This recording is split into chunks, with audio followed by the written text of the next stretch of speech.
మల్రెడ్డికి చోటు లభిస్తుందా లేదా? తెలంగాణ కాంగ్రెస్ నేతలు ఇప్పటికే ఢిల్లీలో మకాం వేశారు. మంత్రివర్గంలో తమకి చోటు కల్పించాలని హైకమాండ్ పెద్దల్ని కోరుతున్నారు. కేబినెట్ లో చోటు కోసం తీవ్ర ప్రయత్నాలు చేస్తున్న మల్రెడ్డి రంగారెడ్డి పదవి రాకపోతే రాజీనామాకైనా సిద్ధం అంటున్నారు. అసలు మల్రెడ్డి రాజీనామా అస్త్రం వెనక వ్యూహం ఏంటి?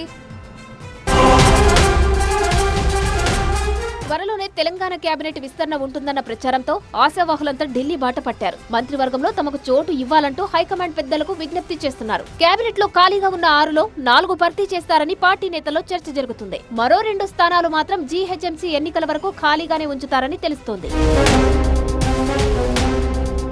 అయితే పార్లమెంటు ముందుకు వక్ఫ్ సవరణ బిల్లు రావడంతో ఏసీసీ నేతలు ఆ అంశంపై దృష్టి పెట్టగా కంచ గచ్చిబౌలిలోని భూముల వ్యవహారంలో రాష్ట్ర కాంగ్రెస్ ముఖ్య నేతలు బిజీగా ఉన్నారు. కానీ తెలంగాణ కేబినెట్ లో హైదరాబాద్, రంగారెడ్డి జిల్లాలకు ఇప్పటి వరకు ప్రాతినిధ్యం లేకపోవడంతో ఇబ్రహీపట్నం ఎమ్మెల్యే మల్రెడ్డి రంగారెడ్డి మాత్రం సార్ ఇదిగోండి నా రెసిగ్నేషన్. ఎందుకు? నేనే జాబ్స్ ని క్రియేట్ చేసి బాస్ అవ్వాలనుకుంటున్నాను. ఎలా? బాస్ వాలా బీ ద బాస్.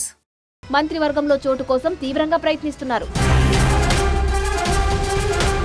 సామాజిక సమీకరణాల్లో భాగంగా తనకు మంత్రి పదవి ఇవ్వకపోతే ఎమ్మెల్యే పదవికి రాజీనామా చేయడానికి సిద్ధమన్నారు ఎమ్మెల్యే మల్రెడ్డి రంగారెడ్డి.